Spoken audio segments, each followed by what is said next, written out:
मैं आपको सुना रहा हूं अपनी मंडली के सदस्य जमशेद कमर सिद्दीकी की लिखी कहानी the perfect murder. Kalyan railway station पर उस दोपहर रोजाना से ज्यादा भीड़ थी। शायद लोनावला में कोई सरकारी नौकरी का भर्ती इम्तिहान था। प्लेटफॉर्म की बेंच पर, वेटिंग रूम में, डिस्प्ले बोर्ड के इर्द गिर्द जहां देखो नौजवान चेहरे दिखाई दे रहे थे। यात्रीगण कृपया ध्यान दें। गाड़ी number 1107 Chennai mail platform number 3 पर खड़ी है। यात्रियों से अनुरोध है कि कृपया पटरियों पर न उतरें, पुल द्वारा ही प्लेटफॉर्म क्रॉस करें। धन्यवाद। अनाउंसमेंट होते ही लोग फटाफट पटरियों पर उतर गए और प्लेटफॉर्म नंबर 3 पर खड़ी चेन्नई मेल में चढ़ने लगे। मुंबई से चेन्नई जाने वाली इस लंबी दूरी की ट्रेन में अभी तक सिर्फ रिजर्व टिकट वाले यात्री थे, लेकिन रूट में लोनावला होने की वजह से अनरिजर्व टिकट वाले लोग भी चढ़ने लगे। स्लीपर डिब्बे के गेट पर 5-5 लोग फंसे हुए थे। भीड़ का हाल ये था कि कुछ रिजर्व टिकट वाले भी ट्रेन में नहीं चढ़ पा रहे थे। एसी फर्स्ट क्लास कंपार्टमेंट का माहौल अलग था। वहां खामोश कंपार्टमेंट की लाल गद्दी वाली चौड़ी सीटों पर यात्री आराम से बैठे गाड़ी के चलने का इंतजार कर रहे थे। कंपार्टमेंट नंबर A3 में विंडो के आमने सामने की 2 सीटों में से एक पर बैठे थे अमरीश अस्थाना। उम्र यही कोई 55-60 के आसपास। चेहरा भरा हुआ, जिस पर करीने से ऊपर घूमती हुई घनी मूछें थीं। पेट जरा निकला हुआ और कलाई के पास खरोंच का एक पुराना निशान था। सफेद कमीज पर बादामी सदरी पहने हुए Amrish Asthana retired criminal psychologist और प्रोफेसर थे। उन्होंने एक किताब भी लिखी थी। अस्थाना साहब खिड़की के शीशे से बाहर प्लेटफॉर्म पर हड़बड़ाए हुए चेहरों को हिकारत से देख रहे थे। कहाँ से आ जाते हैं, ब्लडी नॉनसेंस। वो अंग्रेजी अखबार का पन्ना पलटते हुए बड़बड़ाए। उस लग्जरी कंपार्टमेंट में सिर्फ 4 लोगों के बैठने का इंतजाम था। हालांकि बाकी 3 लोगों का भी अता पता नहीं था। कुछ ही देर में ट्रेन ने खिसकना शुरू कर दिया और प्लेटफॉर्म से आती वो हल्की आवाजें और हल्की होती चली गईं। अस्थाना साहब ने सीट के किनारे लगे होल्डर पर फंसी पानी की बोतल निकाली और 2 घूंट पीकर खिड़की से बाहर देखने लगे। कल्याण रेलवे स्टेशन के आउटर पर खड़े खराब इंजन, कुछ पुराने रेल के डिब्बे, रेलवे कॉलोनी की वो सीखचों वाली बाउंड्री दिख रही थी। बीच बीच में क्रॉसिंग पर रेल के गुजर जाने का इंतजार करती टैक्सी और मोटरसाइकिलें भी खड़ी थीं। तभी उस कंपार्टमेंट का दरवाजा किसी ने स्लाइड किया तो अस्थाना साहब ने चौंक कर देखा। हेलो, एक 40-45 की उम्र वाले शख्स ने कहा तो अस्थाना साहब ने मुस्कुराकर जवाब दिया। हरी और सलेटी धारियों वाली कॉलरदार टी शर्ट और ढीली जीन्स पहने उस शख्स के पास पहियों वाला ट्रॉली बैग था।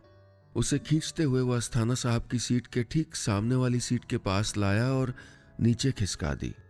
हाँ। एक गहरी सांस लेते हुए वो बैठ गया। फिर कंधे पर टंगे बैग को उतारा और उसमें से कुछ कागज और एक पेन निकालकर उन पर शॉर्ट हैंड में कुछ लिखने लगा। अस्थाना साहब उस शख्स को कुछ ज्यादा ही गौर से देख रहे थे, जैसे किसी को पहचानने की कोशिश कर रहे हों। तभी उन्होंने देखा वो शख्स पेन को उलट पलट कर देख रहा था। शायद पेन रुक रुक कर चल रहा था। वो अपने कागजों को उलट पुलट कर कोई खराब कागज ढूंढने लगा ताकि उस पर पेन चलाकर ठीक कर सके। इस पर ट्राई कीजिए। अस्थाना साहब ने अखबार उसकी तरफ बढ़ा दिया। ओह थैंक यू, कह के वो मुस्कुराया और अखबार पर पेन से कुछ लिखने की कोशिश करने लगा। कलम अब भी रुक रुक कर चल रहा था। लाइए, मुझे दीजिए। अस्थाना साहब ने हाथ बढ़ाकर कलम और अखबार मांगा और फिर कलम दाएं हाथ में पकड़कर जोर से झटकने लगे। फिर अखबार पर कुछ लिखते हुए बोले, लीजिए, ये चलने लगा। तजुर्बा ही आखिरकार काम आता है। कह के गर्व से हंसते हुए उन्होंने कलम वापस लिया और काम में उलझ गए। अस्थाना साहब फिर से उस शख्स को गौर से देखने लगे। ट्रेन शहर क्रॉस कर चुकी थी। खिड़की से दूर तक हरे भरे खेत, पगडंडियां और फैला हुआ आसमान दिख रहा था। तो कब आए ओमान से? अस्थाना साहब ने इस बार चेहरे पर शरारत भरे अंदाज में पूछा तो वो हड़बड़ा गया। जी, आप पहचानते हैं मुझे? आपको किससे पता कि? उसने कागज किनारे रखते हुए पूछा तो अस्थाना साहब बोले, आपके अटैची पे एयरपोर्ट के ट्रैवल टैग ने बता दिया। ओह आई सी। उस शख्स ने सीट के नीचे से बाहर झांकती हुई ट्रॉली बैग को अंदर खिसकाते हुए कहा और फिर कुछ मुस्कुरा कर बोला, यू स्मार्ट मिस्टर अस्थाना। इस बार अस्थाना साहब के चेहरे पे हैरानी आई। आपको मेरा नाम कैसे मालूम? तभी मैं कहूँ कि आपको देखा जरूर है। अस्थाना साहब ने हड़बड़ाई हुई बेचैन आवाज में पूछा तो वो शख्स मुस्कुराया और अखबार की तरफ इशारा करते हुए बोला, 99% लोग पेन चलाने की कोशिश करते टाइम अपना ही नाम लिखते हैं। ओह।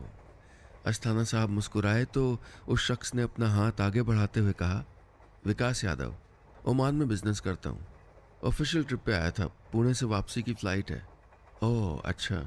अस्थाना साहब ने हाथ थामते हुए कहा, Amrish Asthana, as you know, criminal psychologist and retired professor, Kalyan college. Amrish Asthana. Vikas ने अस्थाना साहब का हाथ पकड़े पकड़े नाम दोहराया। आप वही क्रिमिनल साइकोलॉजिस्ट तो नहीं जिन्होंने वो किताब लिखी है, the perfect murder? Is that you? Asthana साहब ने फख्र से चेहरा हिलाते हुए कहा, जी हाँ। आपने पढ़ी है? नहीं, मैंने पढ़ी तो नहीं, विकास ने जवाब दिया, लेकिन बड़ा जिक्र सुना है उसका।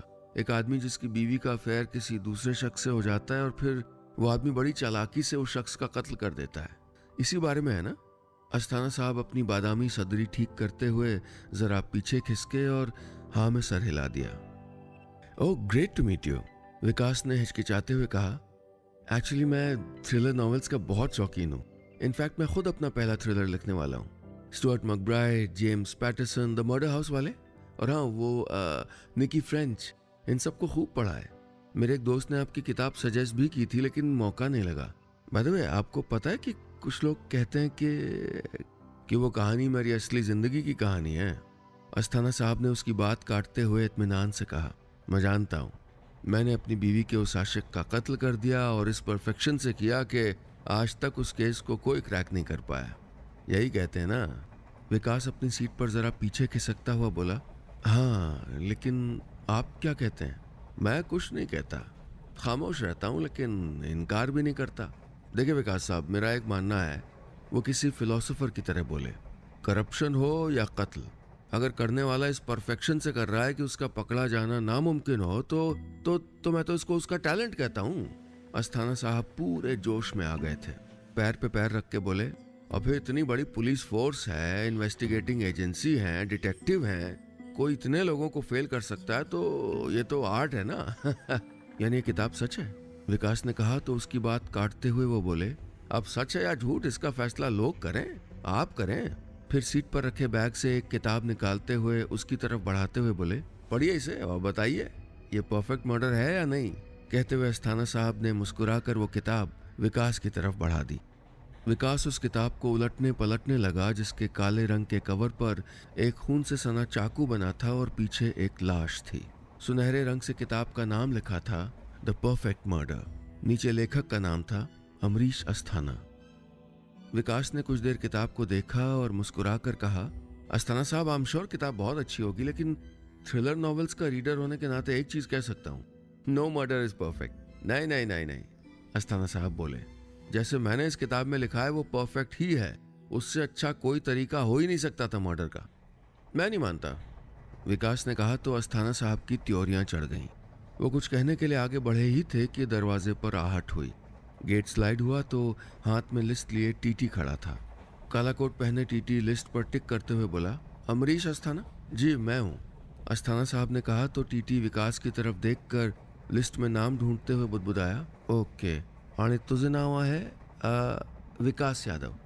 विकास ने अपना नाम बताया तो उसने लिस्ट में रखे नाम के आगे टिक लगाते हुए आईडी कार्ड के बारे में पूछा। आपल्याकडे आईडी कार्ड है? विकास ने जेब में हाथ डाला तो वो बोला, ना ना रखे रहिए, ठीक है ठीक है, थैंक यू सर। कहते हुए टीटी ने बाहर जाकर वापस गेट स्लाइड कर दिया। विकास ने अस्थाना साहब के चेहरे पर नजर डाली तो वो उसे इस तरह देख रहे थे जैसे उनके मन में कोई ख्याल गूंज रहा हो। What happened? विकास ने मुस्कुराकर पूछा तो वो वापस सीट पर खिसके और एक ढीला हाथ अपने घुटने पर मारते हुए बोले, विकास साहब, चलिए खेल खेलते हैं। खेलेंगे? विकास ने मुस्कुराकर पूछा। खेल? कैसा खेल? अस्थाना साहब ने विकास से किताब वापस लेते हुए कहा, वो आप कह रहे थे ना, नो मर्डर इज परफेक्ट, तो चलिए मैं आपको चैलेंज करता हूँ, कहानी सुनाता हूँ, द परफेक्ट मर्डर। सुनिए और फिर बताइए कि मर्डर परफेक्ट था कि नहीं। और अगर नहीं था तो आप लिखते तो कैसे लिखते? कुछ देर विकास ने उनकी तरफ देखा और फिर मुस्कुरा कर बोला, अगर आप वाकई मुझे क्रिटिक बनाना चाहते हैं तो चलिए ठीक है सुनते हैं। ट्रेन करजत रेलवे स्टेशन पर पहुंचने वाली थी। स्टेशन के आउटर पर सर पर सफ़ेद खड़ी टोपी लगाए लोग दिखने लगे थे। कंपार्टमेंट में बाहर से आती आवाज़ें तेज़ हो रही थीं और उस सीट के आमने सामने बैठे दो अजनबी मुसाफिरों की बातें दिलचस्प होती जा रही थीं। वो नहीं जानते थे कि जो खेल वो खेलने जा रहे थे उसके नतीजे कितने खतरनाक होने वाले थे। करजत रेलवे स्टेशन पर चाय और पानी की बोतलें बेचने वालों की आवाज़ें गूंज रही थीं, लेकिन A3 कंपार्टमेंट में एक सनसनीखेज खामोशी थी। काले रंग के कवर वाली वो किताब विकास के हाथ में थी। अस्थाना साहब अपनी घनी मूंछों को ताव देते हुए बोले, तो विकास जी शुरू करें। विकास ने मुस्कुराकर पीछे खिसकते हुए पैर पर पैर रखा, हाथ से इशारा करते हुए कहा, बिल्कुल। अस्थाना साहब बोले, ये कहानी मैंने फर्स्ट पर्सन में लिखी है, यानी लेखक ही हीरो है, इसलिए मैं कह के ही लिखी है, वैसे ही सुनाता हूँ। विकास ने हाँ में सर हिलाया और अस्थाना साहब की आंखों में गौर से देखने लगा। उन्होंने बोलना शुरू किया, 7 अरब चेहरों की इस दुनिया का सबसे बड़ा सच ये है कि यहाँ कुछ मुफ्त नहीं है। रोटी का हर निवाला, नर्म बिस्तर की हर करवट, आराम की हर मुस्कुराहट कमानी पड़ती है। अक्सर इस रास्ते पे ऐसे मोड़ आते हैं जहाँ धोखा, बेईमानी, झूठ ज़रूरत बन जाता है। मैं 7 अरब की उस गुमनाम भीड़ का हिस्सा बनने के लिए पैदा नहीं हुआ था, इसलिए मैंने हमेशा दिल से नहीं दिमाग से काम लिया। और यही वजह है कि शहर के कामयाब लोगों में हमेशा मेरा शुमार होता था। मेरे कई कारोबार थे, प्रॉपर्टी बिजनेस, फिशरीज, गाड़ियों की खरीद फरोख्त और एक बड़ा पोल्ट्री फार्म भी। सब कुछ था, इज्जत, दौलत, कामयाबी और एक चाहने वाली बीवी भी। सुचित्रा नाम था उसका। विकास ने देखा कि सुचित्रा का नाम आते ही अस्थाना साहब के चेहरे के तासुरात बदले। वो अपनी लिखी कहानी में ऐसे खो गए जैसे सुचित्रा का किरदार उनकी असल बीवी का किरदार हो। उन्होंने आगे कहा, मैंने सुचित्रा को जिंदगी की हर खुशी दी, गाड़ियां, नौकर चाकर, हर ऐशो आराम की सहूलियत। लेकिन मैं कहाँ जानता था कि उसे दी हुई ये ऐशो आराम की जिंदगी खुद मेरे लिए ही धोखा बन जाएगी। उन दिनों मैं फिशरीज बिजनेस में नया नया उतरा था, इसलिए ज़्यादातर वक्त या तो पार्टनर्स के साथ मीटिंग में या फिर समंदर में फिशिंग बोट पे गुजरता था। सुचित्रा ज़्यादातर वक्त घर पे ही रहती थी। एक रात मैं घर लौटा तो मैंने देखा गुलाबी जोड़े में सजी संवरी सुचित्रा आईने के सामने उदास बैठी थी। क्या हुआ, तुम सोए नहीं अभी तक? मैंने टाई की नोट ढीली करते हुए पूछा तो वो बिना पलटे हुए उदास रुख से बोली, सोना नहीं चाहती, सोऊंगी तो फिर सुबह हो जाएगी और फिर एक पहाड़ जैसा लंबा दिन काटना पड़ेगा। देखो सुचित्रा, मैं फिर से वो बहस शुरू नहीं करना चाहता, मैंने हल्के गुस्से में कहा। मैं जानता हूँ तुम घुमा फिरा के बात वहीं लाओगी, लेकिन मैं कह चुका हूँ कि तुम काम नहीं करोगी, मैंने कुर्सी पे बैठ के जूते उतारते हुए कहा।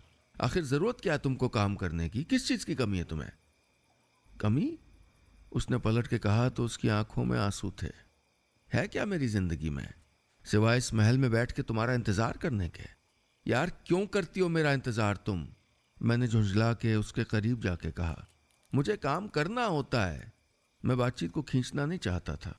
उसके कंधे पे हाथ रखा और कहा, देखो सुचित्रा, तुम ज्यादा सोचती हो इसीलिए ऐसे उदास ख्याल आते हैं, घूमा फिरा करो।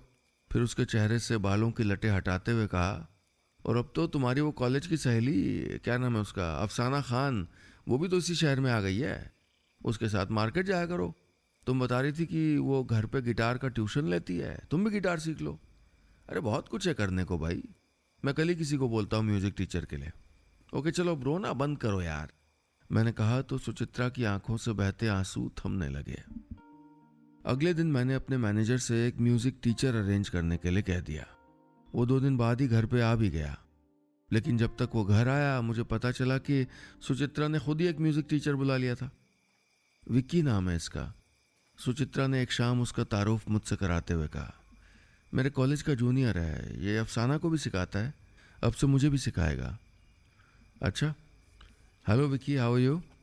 मैंने कहा तो वो मुस्कुरा के बोला, आई एम फाइन सर। तो कब से गिटार बजा रहे हो? मैंने उससे पूछा तो बोला, सर 4 साल से। वैसे मैं पार्ट टाइम डीजे भी ऑर्गेनाइज करता हूँ। इनकेस कभी आपको। विक्की मुझसे काफ़ी यंग था। बल्कि सुचित्रा से भी शायद 4-5 साल छोटा ही होगा। दुबला पतला जिस्म था, घुंघराले लटकते हुए बाल, चेहरे पे हल्की दाढ़ी और एक खिली हुई मुस्कुराहट। अस्थाना साहब, सूप लेंगे आप? ट्रेन की धड़धड़ाहट के बीच विकास की आवाज़ से अस्थाना साहब का ध्यान टूटा। दरवाजे पर वेटर टोमेटो सूप लिए खड़ा था। नहीं नहीं, मैं सूप नहीं पीता, उन्होंने कहा तो विकास ने सिर्फ एक कप अपने लिए लिया और हाथ में लेकर बैठ गया। ट्रेन की रफ्तार तेज थी। खिड़की से बाहर का मौसम बदला हुआ लग रहा था।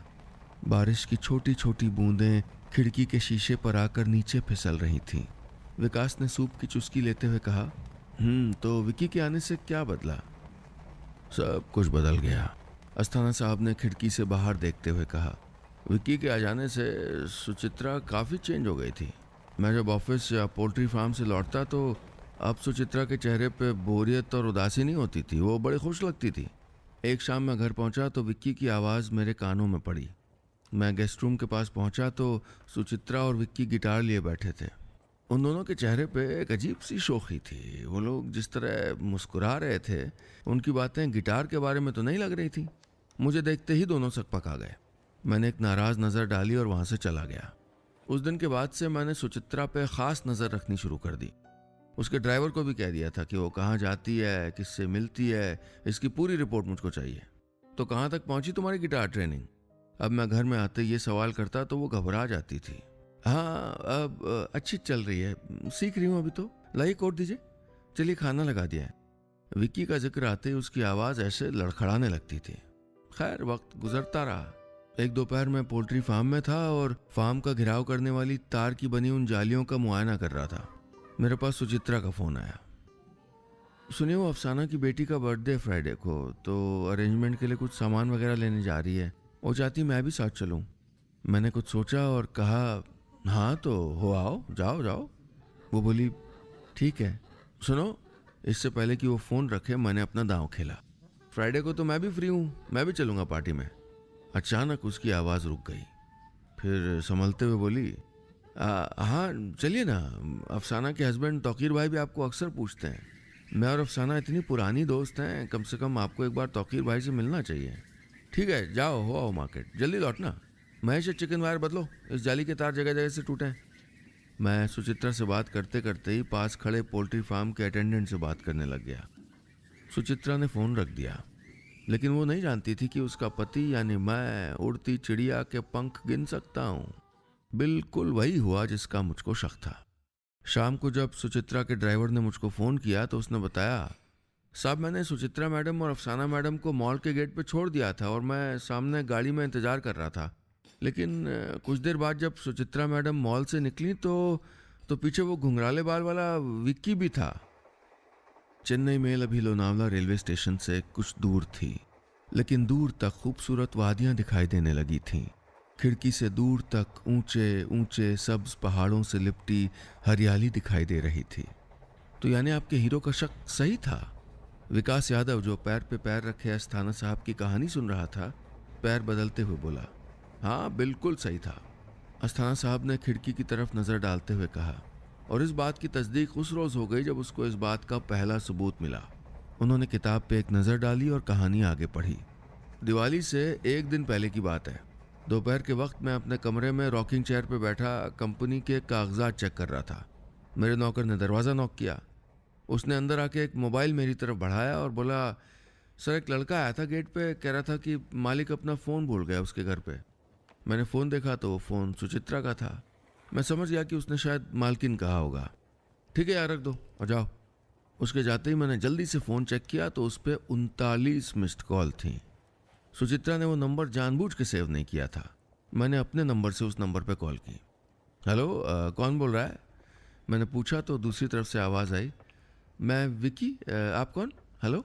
उस पल मेरे जिस्म में चिंगारियां दौड़ रही थीं। एक सैलाब था जो मैं अपनी रगों में महसूस कर रहा था। कहानी सुनाते हुए उस एसी कंपार्टमेंट में अस्थाना साहब के माथे पर पसीने की बूंदें दिखाई दे रही थीं, जैसे वो कहानी वाकई सच हो। विकास ने उनकी तरफ पानी की बोतल बढ़ाई तो उन्होंने 2 घूंट पी लिए। और फिर आपकी कहानी का हीरो उस विक्की को मार डालता है, करेक्ट? विकास ने कहा तो वो सर दाएं बाएं हिलाते हुए बोले, नहीं अभी नहीं, अभी तो इस कहानी में वो होना है जिसके बारे में आप सोच भी नहीं सकते। लेकिन हाँ, उसी पल उन दोनों की मौत जरूर मुकर्रर कर दी गई थी। विकास देख पा रहा था कि अस्थाना साहब की आंखें अजीब तरह से चमक रही थीं। यकीनन ये कहानी कोई नया मोड़ लेने वाली थी, कोई राज जिस पर से पर्दा उठना अभी बाकी था। यात्रीगण कृपया ध्यान दें। गाड़ी संख्या 1107 चेन्नई मेल प्लेटफॉर्म नंबर 2 पर खड़ी है। लोनावला रेलवे स्टेशन पर इस अनाउंसमेंट के कुछ मिनट बाद ही ट्रेन ने चलना शुरू कर दिया। प्लेटफॉर्म पर भीड़ थी, लेकिन ट्रेन कुछ खाली हो गई थी। सरकारी नौकरी के भर्ती इम्तिहान वाले सारे नौजवान लोनावला स्टेशन पर उतर गए थे। ट्रेन ने धीरे धीरे रफ्तार पकड़ी और प्लेटफॉर्म से आती आवाजें धीरे धीरे कम हो गईं। A3 कंपार्टमेंट में अस्थाना साहब के सामने वाली सीट खाली थी। विकास अभी अपनी सीट पर नहीं था। अस्थाना साहब किसी गहरी सोच में डूबे थे। तभी कंपार्टमेंट का दरवाजा स्लाइड हुआ। विकास अपने भीगे हाथों को रुमाल से पोंछता हुआ अंदर आया और सीट पर बैठते हुए बोला, सॉरी जी। तो बताइए फिर क्या हुआ? क्या सुचित्रा का पति अफसाना के यहाँ गया पार्टी में? विकास ने रुमाल जीन्स की जेब में रखते हुए पूछा तो अस्थाना साहब मुस्कुराए और बोले, बिल्कुल गया, वो तो जानना चाहता ही था। उन्होंने किताब वापस उठाई और एक खास पन्ना जिसको मोड़ के रखा था उसे देखकर पढ़ने लगे। मैं पार्टी में पहुंचा तो वहां रौनकें बिखरी थी।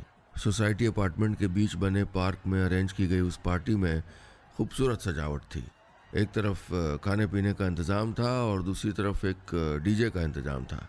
वहाँ तेज म्यूजिक के साथ लाल पीली लाइट जलती बुझती थी। मैं सुचित्रा के साथ मेन गेट से दाखिल हुआ तो अफसाना मेन गेट पे ही खड़ी थी। आइए आइए, वेलकम, उसने मुस्कुरा के कहा और सुचित्रा को धीरे से गले लगाया। मैंने अफसाना को इससे पहले अपनी शादी में देखा था, काफ़ी बदल गई थी वो। खैर, केक कटा, हैप्पी बर्थडे सॉन्ग हुआ, खाना पीना शुरू हो गया, लेकिन मैं एक किनारे बैठा उस चेहरे को ढूंढ रहा था जिसके वहाँ होने का मुझे पूरा शक था। और मेरा शक सही भी निकला। मैंने देखा कि सुचित्रा डीजे फ्लोर के पास खड़ी मुस्कुरा रही है। मैंने डीजे पे गौर से नज़र डाली तो चौंक गया। डीजे विक्की था। ट्रेन में एक चुभती हुई खामोशी थी। विकास अस्थाना साहब को गौर से देख रहा था। क्या कहानी के हीरो को इसके अलावा भी कोई सबूत मिला? उसने पूछा तो उन्होंने आहिस्ता से सर हिलाया और बोले, हाँ मिला, वो सबूत जिसके बाद कुछ सोचने समझने को बाकी नहीं रहा। उन्होंने गहरी सांस ली और आगे पढ़ना शुरू किया। वो 22 दिसंबर की तारीख थी। दुनिया क्रिसमस और नए साल की तैयारियों में मशगूल थी। मेरी बीवी सुचित्रा तकरीबन हफ्ते भर अपनी काठगोदाम वाली मामी के घर रह के 2 दिन पहले ही आई थी। दोपहर को घर के लैंडलाइन पे एक फ़ोन आया। फ़ोन मसूरी के किसी होटल से था। सर, मैं ब्लू लगून होटल से बोल रहा हूँ। आपने कुछ दिन पहले हमारे यहाँ स्टे किया था। This is a feedback call. क्या आप अपने होटल स्टे से सेटिस्फाइड हैं? Any suggestions? जैसे सूखा हुआ कोई पत्ता तेज हवा से कांप जाता है, मेरा जिस्म वैसे ही कांप रहा था। मैंने फौरन उस होटल का एड्रेस लिया और उसी शाम मसूरी के लिए निकल गया। अगले दिन जब मैं गुस्से से कांपता हुआ होटल के रिसेप्शन पे पहुंचा और उनका एंट्री रजिस्टर देखा तो कमरा नंबर 307 में 2 नाम थे, सुचित्रा और विक्की। बस यही वो पल था जब मैंने फैसला कर लिया था कि मैं विक्की को ऐसी मौत दूंगा कि दुनिया में किसी और की पत्नी बेवफाई करने के पहले 100 बार सोचेगी। विकास ने देखा कि अस्थाना साहब की आंखों में एक हैवानियत नजर आ रही थी। उन्होंने किताब के पन्ने पलटे और आगे पढ़ना शुरू किया। इंतकाम से बढ़कर दुनिया में कोई नशा नहीं होता। अपने दुश्मन को अपनी आंखों के सामने तड़पता हुआ देखने का जायका कुछ और ही है। वो जायका मैंने चखा नए साल के जश्न की पार्टी पे, जो मैंने खास तौर पे विक्की की मौत के लिए सजाई थी। मैंने अपने बिजनेस पार्टनर्स के साथ एक छोटी क्रूज बोट पर पार्टी ऑर्गेनाइज की। विक्की को डीजे के तौर पे इनवाइट किया। हैप्पी न्यू ईयर सर, हाथ में ग्लास लिए झूमते हुए विक्की ने मुझसे कहा था, अपनी मौत के कुछ घंटे पहले। 12 बजे के बाद जब नशा सभी पे हावी हो गया, सभी थक गए, मैंने विक्की से कहा, विक्की सुनो यार, कुछ बात करनी है तुमसे, आओ जरा मेरे साथ। मैंने कहा तो वो मेरे साथ आया और हम बोट के उस हिस्से में पहुंच गए जहां हल्का अंधेरा था और सन्नाटा भी। हैप्पी न्यू ईयर विक्की, मैंने कहा तो वो मुस्कुराया। Same to you sir. लेकिन यहाँ क्यों? उसने दाएं बाएं देखते हुए कहा तो मैंने कहा, कमाल के आर्टिस्ट हो यार तुम। हाँ सर, ये डीजेइंग भी आर्ट तो है। वो बोला तो मैंने करीब आके कहा, नहीं नहीं नहीं नहीं, मैं उसकी बात नहीं कर रहा।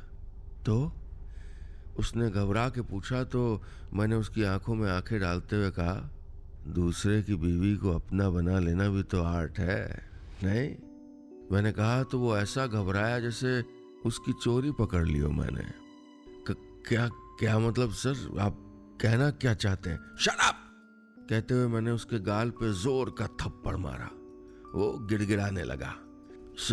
सर मैंने तो, आई एम सॉरी सर, मैं सच कह रहा हूँ, शुरुआत मेरी तरफ से नहीं हुई, मेरी तरफ से ऐसा कुछ भी नहीं था सर। वो तो सर प्लीज छोड़ दीजिए मुझको सर। कहते हुए वो भागने लगा। तभी मैंने वहां पहले से छुपाया हुआ लोहे का रॉड उठाया और उसके सर पे दे मारा। विक्की जमीन पे गिर गया, खून से लथपथ, लेकिन सांसें चल रही थीं। मैं उसके सीने पे बैठ गया और उसका गला अपनी दोनों हथेलियों के बीच कसने लगा। वो तड़प रहा था। उसने मेरी कलाई को कस के पकड़ लिया, इतनी तेज कि उसके नाखून मेरी कलाई की खाल पर नोच रहे थे। लेकिन मैं उसका गला दबाता रहा। कुछ 1.5 मिनट लगा होगा। उसका हाथ एक तरफ गिर गया। मैंने मुआयना किया तो उसकी सांस रुक गई थी। वो मर चुका था। उस अंधेरे में मैं उसे शिप के किनारे तक ले गया, लेकिन मैं जानता था कि बॉडी पानी में फेंका तो कुछ वक्त बाद ऊपर तैरने लगेगी। उसका इंतजाम भी मैंने कर रखा था। मैंने उसकी बॉडी को एक जाली में लपेटा, वही चिकन वायर जिससे हम पोल्ट्री फार्म का घेराव करते हैं।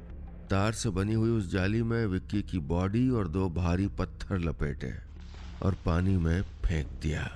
खेल खत्म। दैट्स अमेजिंग, विकास ने मुट्ठियां कसते हुए कहा।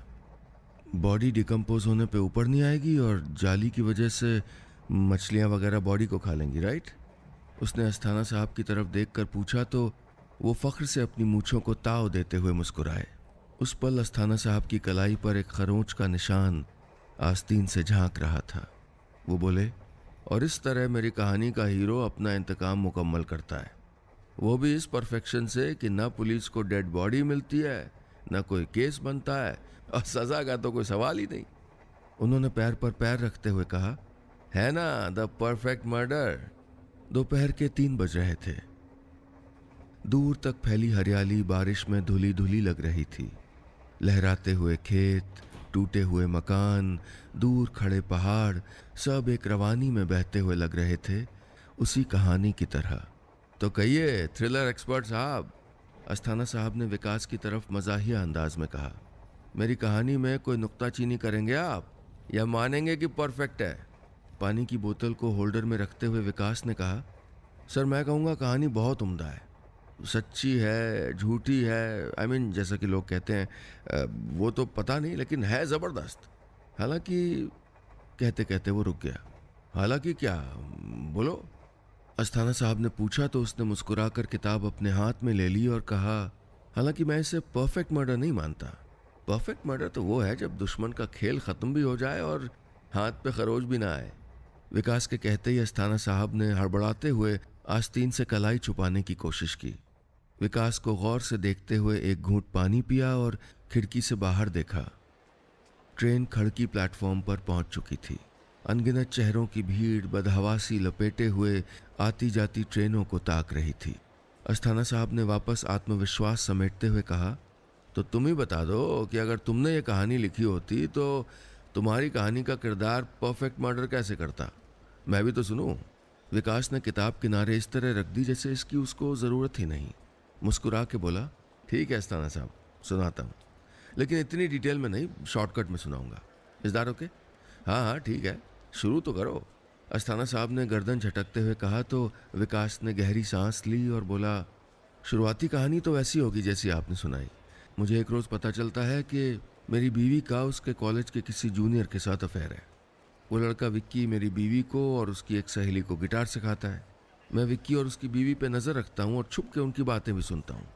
मेरी वाइफ की सहेली के हस्बैंड जिनका नाम है कोई भी नाम दे देते हैं, चलिए अमरीश अस्थाना ही सही। अस्थाना साहब अपना नाम सुनकर मुस्कुराए और पीछे होकर हाथ बांध कर बैठ गए। विकास ने आगे कहा, तो कैरेक्टर्स में कंफ्यूज मत होइएगा, फिर से बताता हूँ। मेरी पत्नी का अफेयर गिटारिस्ट विक्की के साथ, मेरी पत्नी की एक सहेली है और उसके पति का नाम है अस्थाना। मैं विक्की को जान से मारने की प्लानिंग कर रहा था, बस मुझको एक मौके की तलाश थी। लेकिन एक रोज़ जब मैं ऑफिस से लौटा तो मैंने रोज़ की तरह कान लगा के अपनी बीवी और विक्की की बातें सुनी। विक्की मेरी बीवी से कह रहा था, यार ये सुचित्रा का पति अस्थाना बहुत अजीब है, बेवजह शक करता है। उसे लगता है कि मेरा और उसकी बीवी सुचित्रा का अफेयर है, जबकि हम दोनों मुस्कुराते सिर्फ इसलिए क्योंकि वहाँ तुम्हारी बात होती है। मेरी बीवी ने विक्की का हाथ अपने हाथ में लिया और चूमते हुए कहा, वो तो क्रिमिनल साइकोलॉजिस्ट है, शक तो करेगा ही। विक्की ने कहा, वो तो ठीक है, लेकिन कभी कभी मुझे पता चल जाता है कि वो दरवाजे की आड़ लेके हमारी बातें सुनता है, बड़ा डर लगता है। उस रोज़ मुझे पता चला कि भले गिटारिस्ट का अफेयर मेरी बीवी के साथ था, लेकिन मेरी बीवी की सहेली के हस्बैंड अस्थाना साहब को लगता था कि उस गिटारिस्ट का अफेयर उसकी बीवी के साथ है। मैंने अस्थाना साहब के बारे में थोड़ी जानकारी जुटाई तो पता चला कि आदमी चालू है, लेकिन उतना नहीं जितना खुद को समझता है। और उसी दिन मैंने फैसला कर लिया कि विक्की के कत्ल का नेक काम मैं अपने हाथों से नहीं, अस्थाना साहब के हाथों करवाऊंगा। खेल खत्म हो जाएगा और मेरे हाथ पे खरोंच भी नहीं आएगी। चेन्नई मेल खड़की के खूबसूरत रास्तों से होकर गुजर रही थी। दूर तक फैली जमीन और आसमान उन तमाम हरियाली भरे खेतों के पीछे एक जगह पर मिल रहे थे। बाहर का शोर एसी कंपार्टमेंट A3 के अंदर आते आते हल्की हलचल में बदल रहा था। विकास की कहानी सुनते सुनते अस्थाना साहब की आंखों की चमक और चेहरे की हैरानी बढ़ती जा रही थी। क्या हुआ अस्थाना साहब? विकास ने शरारत से कहा। आप शौक में क्यों आ गए? ये तो महज कहानी है और कहानी मेरी है, मैं जो चाहे करूं, है कि नहीं? अस्थाना साहब अपना खुला हुआ मुंह बंद करते हुए बोले, हाँ हाँ आप सुनाइए, कोई बात नहीं। विकास मुस्कुराया और बोला, तो प्लानिंग तो मैं पूरी कर चुका था, लेकिन मुझे चाहिए था एक मौका। और ये मौका मुझे उस दिन मिला जब मेरी बीवी अफसाना ने एक दिन मुझसे कहा कि वो बेटी की बर्थडे सेलिब्रेशन के लिए मार्केट जाकर कुछ सामान लाना चाहती है। मैं जानता था कि वहाँ अफसाना से मिलने विक्की ज़रूर आएगा, और यह भी जानता था कि अस्थाना साहब अपनी बीवी सुचित्रा पर नज़र ज़रूर रखवा रहे होंगे। इसलिए मैंने अफसाना से कहा, हाँ चली जाओ, लेकिन यार वो गाड़ी ख़राब है। तुम ऐसा क्यों नहीं करती, अपनी दोस्त सुचित्रा को फ़ोन कर दो, उसकी गाड़ी में चली जाओ, तुम्हें कंपनी भी मिल जाएगी। मेरा तीर निशाने पर बैठा। मेरी बीवी अफसाना जब सुचित्रा के साथ उसी की गाड़ी में बैठकर मॉल पहुंची तो अस्थाना साहब का ड्राइवर नज़र रख रहा था। उसने विक्की को वहां देखा और फौरन अस्थाना साहब को बता दिया। क्या हुआ, आप कहाँ खो गए अस्थाना साहब? It's just a story. Vikas ने अस्थाना साहब की तरफ पानी की बोतल बढ़ाते हुए कहा तो उनके परेशान चेहरे पर नकली मुस्कुराहट आई और विकास आगे बोला, जो कुछ हुआ वो एक क्रिमिनल साइकोलॉजिस्ट के मन में शक का बीज बोने के लिए काफ़ी था, और यही वक्त था अगले कदम का। एक रोज़ अस्थाना साहब की बीवी सुचित्रा जब मेरे घर पे आई तो मैंने मौका पाकर उसके बैग से उसका फ़ोन निकाल लिया। उसके जाने के बाद मैंने अपने नंबर से 39 बार उसके फ़ोन पे मिस्ड कॉल दी और फिर अस्थाना साहब के घर जाकर नौकर को ये कहा कि ये फ़ोन अपने मालिक को दे देना। मालिक इसलिए कहा ताकि वो फ़ोन अस्थाना साहब को ही दे। ऐसा ही हुआ भी। थोड़ी देर बाद मेरे नंबर पे एक अननोन नंबर से कॉल आया। आवाज़ अस्थाना साहब की थी। उन्होंने पूछा, हेलो कौन? मैंने कहा, मैं विक्की। आप कौन? हेलो। दूसरी तरफ से फिर कोई आवाज़ नहीं आई। चेन्नई मेल अपनी पूरी रफ्तार से पटरियों पर भाग रही थी, शायद उससे भी तेज़ जितना तेज़ अस्थाना साहब की रगों में हैरानी दौड़ रही थी। विकास अपना हैंडबैग किनारे रखते हुए बोला, तो भाई फिर आई पार्टी वाली रात। मेरी बीवी अफसाना इतनी बेवकूफ़ नहीं थी कि वो पार्टी में अपने आशिक विक्की को भी बुलाए। उसे पता था कि मेरी मौजूदगी में विक्की का उसके साथ होना शक पैदा कर सकता है, इसलिए उसने मेहमानों की लिस्ट में विक्की का नाम नहीं लिखा। लेकिन मैं जानता था कि अस्थाना साहब ज़रूर आएंगे, इसलिए मैंने अफसाना से कहा, सुनो, वो सारे इंतज़ाम तो हो गए, डीजे का देख रहा हूँ। 2-3 जगह पता किया, बहुत महंगा है। तुम ऐसा क्यों नहीं करती? वो क्या नाम है उसका, विक्की, उसको बुला लो। वो भी तो पार्ट टाइम डीजे करता है। तुम्हारे कॉलेज का जूनियर है, कुछ तो डिस्काउंट देगा। अफसाना को और क्या चाहिए था? उसके चेहरे पर तो मुस्कुराहट आ गई। उसने उसी वक्त विक्की को कॉल किया और पार्टी में इनवाइट कर दिया। और पार्टी में बिल्कुल वही हुआ जो मैंने सोचा था। अस्थाना साहब ने विक्की को देखा और उनका शक यकीन में बदल गया। धड़धड़ाती ट्रेन में अस्थाना साहब के चेहरे के तेवर अब बदलने लगे थे। वो कभी विकास को देखते, कभी बेल्ट सीधी करने के बहाने उठ खड़े होते। जिसमें बेचैनी दौड़ने लगी थी। विकास ने कहा, चाय पिएंगे? उन्होंने जल्दी से ना में सर हिलाया और बोले, तुम आगे सुनाओ। विकास मुस्कुराया और बोला, ठीक है। उसने आगे कहा, तो अस्थाना साहब के मन का शक मैंने यकीन में बदल दिया। लेकिन किसी के हाथों किसी का कत्ल करवाने के लिए काफी नहीं था। कत्ल करवाने के लिए चाहिए बेहिसाब नफरत और बेहिसाब गुस्सा। तो इसके लिए मैंने चला अपना आखिरी दांव। नए साल के आसपास मैंने अफसाना से कहा कि चलो मसूरी घूम के आते हैं। मैं जानता था कि अफसाना को मेरे साथ वेकेशन जाने में कोई दिलचस्पी नहीं है, लेकिन वो चालाक थी। जानती थी कि मना करेगी तो मेरे मन में शक पैदा करेगी।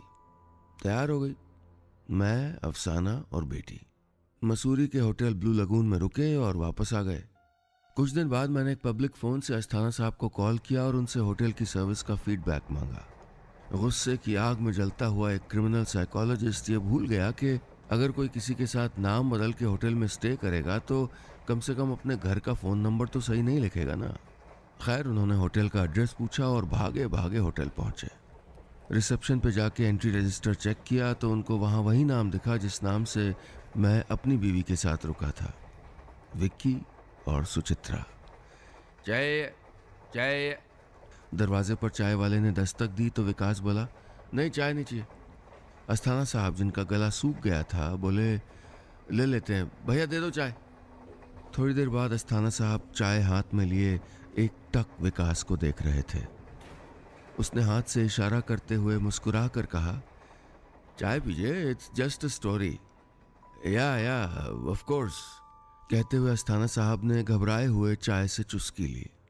विकास आगे बोला, तो बस इसके बाद मैं पैर पे पैर रख के आराम से बैठ गया, क्योंकि बाकी का काम तो अस्थाना साहब करने वाले थे।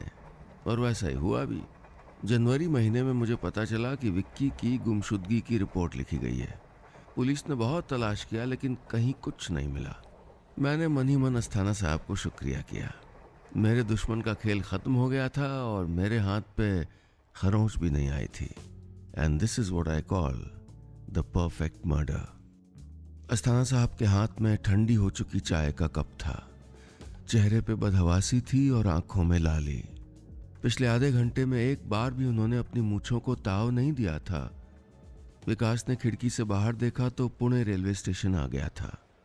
बाहर प्लेटफॉर्म की हलचल का शोर आहिस्ता आहिस्ता अंदर बढ़ने लगा था। यात्रीगण कृपया ध्यान दें। गाड़ी संख्या 1107 Chennai mail Pune platform number 5 पर आ रही है। मराठी के बाद हिंदी में अनाउंसमेंट हुआ। तो अस्थाना साहब, मेरा स्टेशन तो आ गया। विकास ने अपना ट्रॉली बैग सीट के नीचे से खींचते हुए कहा, मैं तो यहीं उतर जाऊंगा, आप शायद आगे जाएंगे। सोचिएगा और फैसला कीजिएगा कि किसकी कहानी में मर्डर परफेक्ट था। After all it's just a story. हाँ, क्यों नहीं। Well, it was nice meeting you Vikas. Asthana साहब ने हड़बड़ाते हुए कहा तो विकास बोला, सेम हियर। वैसे तो मेरी आज रात मस्कट की फ़्लाइट है, लेकिन दुनिया बहुत छोटी है अस्थाना साहब। किस्मत में लाएगी तो फिर मिलेंगे। Good bye. जिंदगी में कुछ लोग इस तरह आते हैं कि हमारी जिंदगी में उनकी छोटी सी झलक हमेशा याद रहती है। अस्थाना साहब भी विकास को जाते हुए देख रहे थे, लेकिन ये छोटा सा सफर वो कभी भूलने वाले नहीं थे। विकास के जाने के बाद वो अपनी सीट पर कुछ देर आंख बंद करके बैठे रहे और फिर जब ट्रेन चलने लगी तो आंख खोली और सर जोर से दाएं बाएं घुमाया। उन्होंने गाल फुलाकर एक गहरी सांस बाहर फेंकी, भवें ऊंची करते हुए आंखें फैलाईं। थोड़ी देर पहले जो हुआ था उसकी एक एक झलक अब तक उनके जहन में कौंध रही थी। Thank God it was just his story.